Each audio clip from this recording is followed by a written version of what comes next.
শোয়াইলেন। হযরত ইসমাঈল আলাইহিস সালাম বলছিলেন, বাবা আপনি তো আমার বাবা, আমি আপনার সন্তান, আমি আপনার সন্তান। আপনি যখন ছুরি চালাইবেন আমার দিকে তাকাইলে ছুরি চালাইতে পারবেন না, মায়া লাগবে, কষ্ট লাগবে, আল্লাহ হয়তো নারাজ হবে, আপনার কুরবানি কবুল করবে না। আমার কুরবানিও আমাকেও বলতে পারে, ইসমাঈল তোমার বাবা তোমাকে কুরবানি করার জন্য প্রস্তুতি নিয়েছে, তুমিও তো মায়ের দিকে তাকাইছো, বাবার দিকে, তোমার বাবাও তাকাইছে তোমার দিকে, বাবা তুমি আমার চোখ বাঁধো, আমার চোখ বাঁধো। আমার হাত পা বাচ্চা চাইছেন রশি দিয়া, বাইদেন না। আমার মার কাছ থেকে আপনি বলে আসছেন না বিকালে দিয়ে আসবেন আমাকে। আপনি যদি আমার হাত বাঁধেন, পাও বাঁধেন, আমার মা যদি দেখে হাত পাও বাঁধা, আমার মা বলবে আপনি জোর করে আমাকে কুরবানি করছেন। সুবহানাল্লাহ সুবহানাল্লাহ বিহামদি। জোর করে কুরবানি করছেন, ছেড়ে দেন, আমি রাজি, শুধু চোখগুলি বাঁধেন। হযরত ইসমাঈল আলাইহিস সালামের চোখ বাঁধলেন, ইব্রাহিম খলিলের চোখ বাঁধলেন। চুরি চালাইলেন, চুরি তো কাটে না, আল্লাহ নিষেধ করে দিলেন, যেরকম সুবহানাল্লাহ। এরা চুরি তুমি যত দাঁড় হও, কিন্তু ইসমাইলের গলায় কাটতে যাইও না, আমি আল্লাহ নিষেধ করে দিলাম। ইব্রাহিম খলিল চুরি চালাচ্ছেন, চুরি চালাচ্ছেন, চুরি চালাচ্ছেন, কাটে না। ব্যাপারটা কি, কারণটা কি, কী অপরাধ করলাম আমি, কী অপরাধ করলাম? এত দাঁড় ছুরি।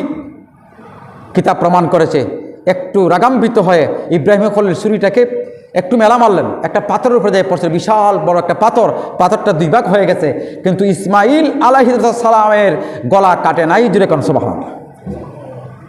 আল্লাহ বললেন, আরা জিবরাইল আমার খলিল ইসমাঈলের গলায় ছুরি চালাচ্ছে, ইসমাঈলের গলা কাটতেছে।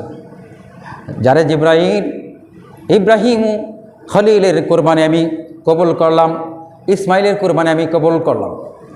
জান্নাত থেকে সুন্দর তরু তাজা একটা দুম্বা নিয়ে ইসমাঈলকে সরাইয়া ইব্রাহিম খলিলের ছুরির নিচে দুম্বাটা শোয়াই দাও। ধরে কোন সুবহানাল্লাহ।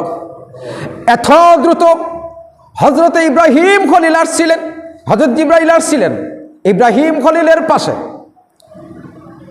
এত দ্রুত আসছিলেন 600 পাকা আল্লাহ রাব্বুল আলামিন জিবরাইল আলাইহিস সালামকে দান করেছেন।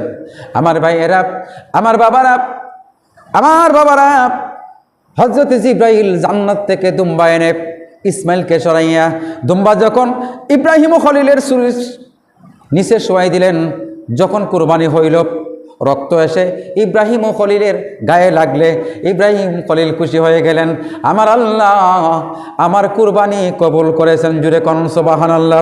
তখন কিন্তু ইব্রাহিম খলিলের চোখ বাঁধা, ইব্রাহিম খলিলের চোখ বাঁধা। আমার ভাইয়েরা, ইব্রাহিম খলিলের চোখ বাঁধা। তখন চোখ খুলে দেখেন ইসমাঈল আলাইহিস সালাম জিবরাইলের পাশে দাঁড়ানো। আবার ইব্রাহিম খলিল ইসমাঈলকে টানতেছেন, তুমি দাঁড়াইয়াছো কেন? তোমাকে কুরবানি দেওয়ার জন্য আল্লাহ হুকুম করেছেন, দাঁড়াইছো কেন? টেনে টেনে টেনে টেনে শোয়াই দেওয়ার জন্য চেষ্টা করতেছে, শোয়াই দিবে। আল্লাহ রাব্বুল আলামিন ধমক দিয়ে বলেন, ইব্রাহিম ইসমাঈলের কুরবানি আমি আল্লাহ রাব্বুল আলামিন কবুল করে নিলাম, তুমি আবার কেন সন্তানকে টানো? আমি আল্লাহ রাব্বুল আলামিন জান্নাত থেকে দুম্বা এনে ইসমাঈলের পরিবর্তে সেই দুম্বাটা আমি আল্লাহ কবুল করে নিলাম। জোরে কোন সুবহানাল্লাহ।